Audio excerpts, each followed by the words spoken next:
गया और सबको बताया गया, ये बताया गया था कि भीम सिंह जी की तबीयत जैसे ही ख़राब हुई उनको तुरंत हॉस्पिटल लेके जाया गया। उनकी मृत्यु जो है हॉस्पिटल में उनको ब्रॉड डेड डिक्लेयर किया गया। अनीता ठाकुर जी एक फ़ोटो अपलोड करती हैं अपनी फेसबुक स्टोरी पे। फेसबुक स्टोरी पे जो है उनके घर में डेड बॉडी पड़ी हुई है। ये एक सरप्राइजिंग फैक्टर था हमारे लिए कि तबीयत ख़राब हुई है, हॉस्पिटल पहुंचाया गया और हॉस्पिटल से वो सीधा गांधीनगर ऑफिस में आए हैं। तो इस बीच में ये डेड बॉडी अनीता जी के घर में कैसे गई? वो जो वो उनको लेने के हॉस्पिटल लेने के बजाय भी पहले एक ऑफ मार्केट में कोई केमिस्ट शॉप है उधर जाके उन्होंने उनका कार्ड स्वाइप कराया, जिसमें से कुछ उनके प्रोफेसर साहब के कार्ड से पेमेंट की। अगर साहब की तबीयत ख़राब थी तो उनको किसी मार्केट में कार्ड स्वाइप कराने के लिए टाइम वेस्ट नहीं करना चाहिए। फोटोज़ को देखें, वो साफ दिखाती हैं कि घर में ही डेथ हो चुकी। फोटोज़ क्लियर बताती हैं कि वो सनराइज़ से पहले की हैं। अगर सनराइज़ से पहले की डेथ हो चुकी थी तो उस डेथ को छुपाया क्यों गया? आप उन फोटो को ध्यान से देखें तो प्रोफेसर साहब का मुँह खुला रह गया। तो साइंटिफिकली ये मुंह जो खुला रहता है वो लगभग 3 घंटे के बाद स्टिफ हो जाता है। ये दर्शाती हैं फोटोग्राफ्स कि उससे पहले ही डेथ हो चुकी थी। डोगरी मैं अक्षय सागर और आप देख रहे हैं रफ्तार जम्मू। चंद पलों की गुफ्तगू और सच से करवाएंगे रूबरू। 23 मार्च 1982 इतिहास की वो तारीख जिस दिन प्रोफेसर भीम सिंह जी ने Jammu Kashmir national panthers party की स्थापना की थी। 40 साल तक इस पार्टी में एक एक मेंबर जोड़ा गया, लेकिन 40 साल के बाद कुछ ऐसा माहौल बना कि एक एक करके दिग्गज नेता पार्टी से निकलते गए और उसके चलते प्रोफेसर भीम सिंह जी अक्सर बीमार रहने लगे। और आपने देखा होगा कि उन्हें बार बार हॉस्पिटल ले जाया गया और 31 मई 2022 को प्रोफेसर भीम सिंह जी इस दुनिया को अलविदा कह गए। हमारे साथ बातचीत करने के लिए मौजूद हैं Jammu Kashmir national panthers party के कमेटी मेंबर विलक्षण सिंह जी। विलक्षण जी, रफ्तार जम्मू में आपका हार्दिक अभिनंदन है। धन्यवाद। विलक्षण जी, हम आपसे एक बात ये जानना चाहते हैं, आखिरकार क्या कारण हो गया कि इतनी विशाल पार्टी जो पिछले 40 साल से चल रही थी एकाएक जो पार्टी का तिलस्म था ढह गया?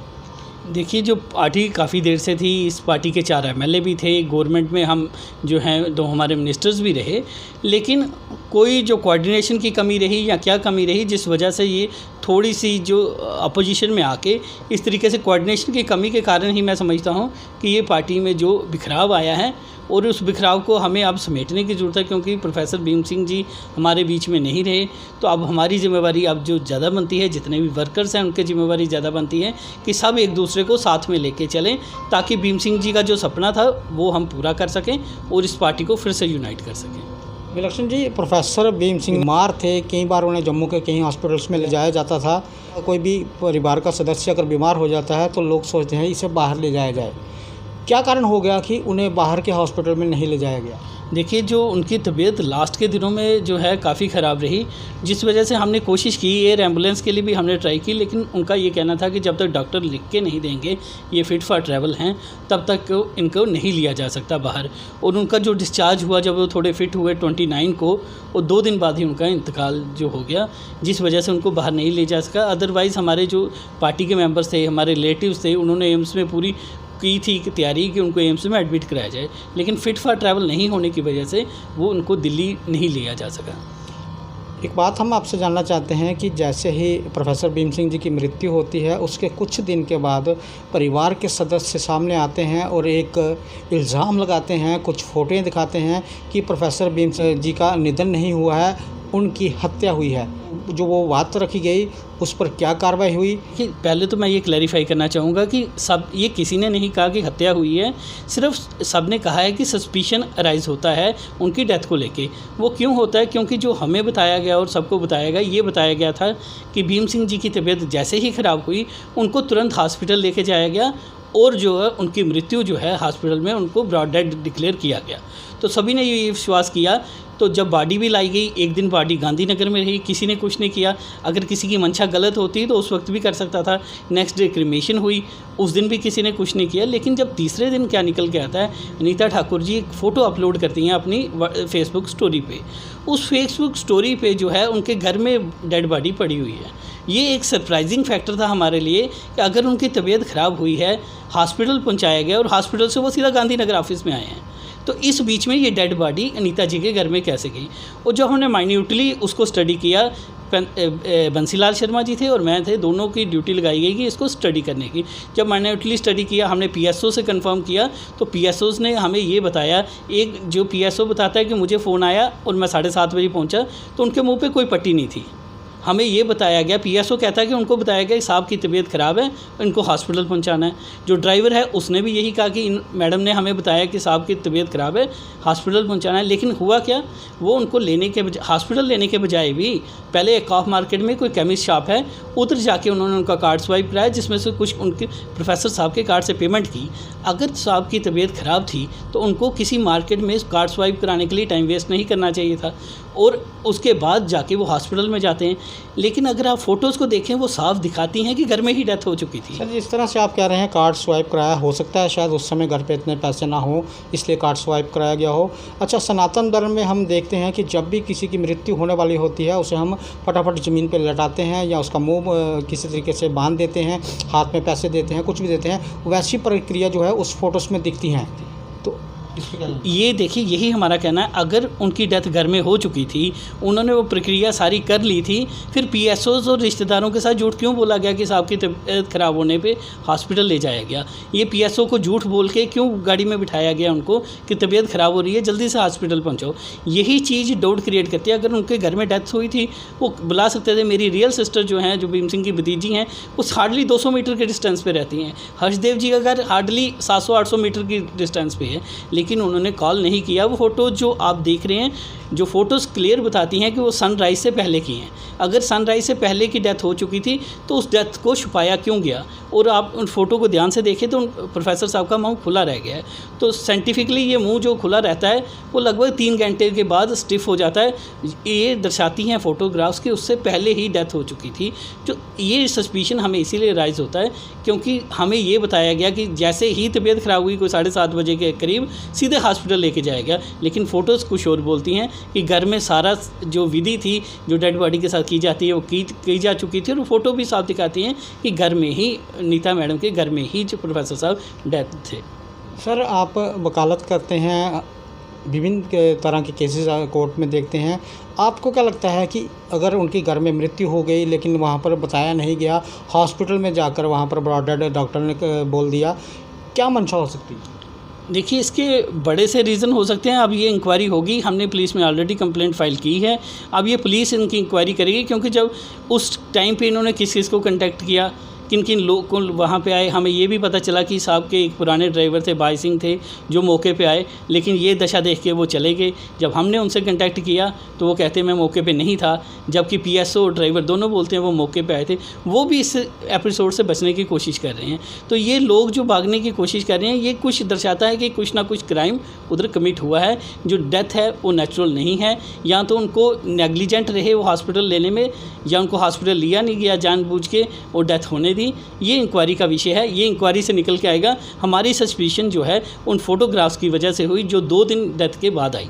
सर, आपको क्या लगता है कि क्या इस पे कार्रवाई हो पाएगी या किसी दबाव के चलते इस केस को भी ऐसे ही खुर्द-बुर्द कर दिया जाएगा? नहीं, देखिए, दबाव के चलते हम खुर्द-बुर्द नहीं होने देंगे, क्योंकि भारत में कानून है और कोर्ट्स हैं। कोर्ट्स में जो है, अगर हमें इंसाफ पुलिस से नहीं मिला तो हम कोर्ट से इंसाफ ज़रूर लेंगे, और प्रोफेसर साहब की डेथ की जो मिस्ट्री है उसको सॉल्व जरूर करेंगे। विलक्षण जी, आज आपके द्वारा एक प्रेस कॉन्फ्रेंस की गई और आपने कहा कि 1 हफ्ते के अंदर हम पार्टी का प्रेसिडेंट अनाउंस करेंगे। पीके गंजू जो अपने आप को प्रेसिडेंट इस समय कह रहे हैं, उनका क्या रोल है? देखिए, पीके गंजू जो हैं वो नॉमिनेटेड मेंबर वर्किंग कमेटी के थे, वो इलेक्टेड मेंबर भी वर्किंग कमेटी के नहीं हैं।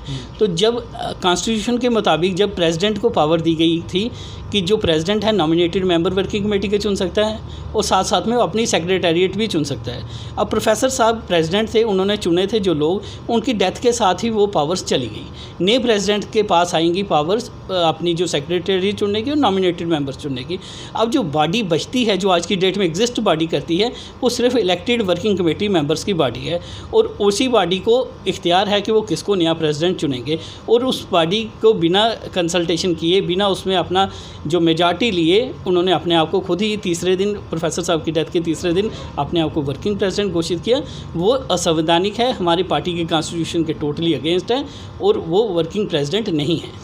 विलक्षण जी, इस समय पार्टी के जो एक्टिव हैं मेंबर हैं कितने हैं? देखिए, जो इलेक्टेड मेंबर इस समय 7 वर्किंग कमेटी के 7 मेंबर्स हैं, क्योंकि पहले ज़्यादा थे, कुछ लोग पार्टी छोड़ के गए हैं, जिसकी वजह से अभी 7 वर्किंग कमेटी। सर, हमने देखा था कि कुछ पारिवारिक झगड़े के चलते मनकोटिया जी ने पार्टी छोड़ दी और आम आदमी पार्टी में चले गया, और उसके बाद हमने देखा कि जो हर्षदेव जी हैं वो भी धीरे धीरे आम आदमी पार्टी में चले गए।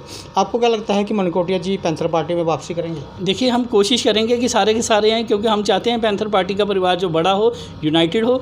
कोशिश रहेगी कि हर्ष जी को भी कहेंगे कि वो भी आएँ, और मनकोटिया साहब को भी कहेंगे कि वो भी आएँ, लेकिन जो पार्टी को आगे बढ़ाने में मदद करेगा, जो पार्टी के आदर्शों को, भीम सिंह जी के आदर्शों को आगे लेके चलेगा, हम पूरी कोशिश करेंगे वो सभी लोग पार्टी में आएँ और पार्टी जो यूनाइट हो और आगे से पहले से भी ज़्यादा विस्तार पार्टी का हो। जिस तरह से आपने आज ये प्रेस कॉन्फ्रेंस की, शायद आप इस सवाल का जवाब नहीं देंगे, प्रोफेसर भीम सिंह जी की धर्मपत्नी मनकोटिया जी या जो 7 मेंबर हैं, इनमें से कौन हो सकता है पार्टी का नया प्रेसिडेंट? देखिए, ये तो डिस्कशन के बाद ही निकलेगा, क्योंकि अभी कुछ नहीं कहा जा सकता।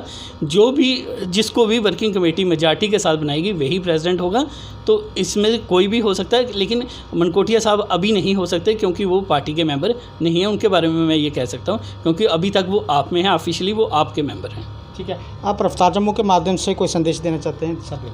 हम यही संदेश देना चाहते हैं कि प्रोफेसर साहब की जो डेथ के बाद जो क्षति पार्टी को हुई है वो अनपैरेलल है। वो ऐसी क्षति, इससे बड़ी क्षति कोई भी पार्टी को नहीं हो सकती थी।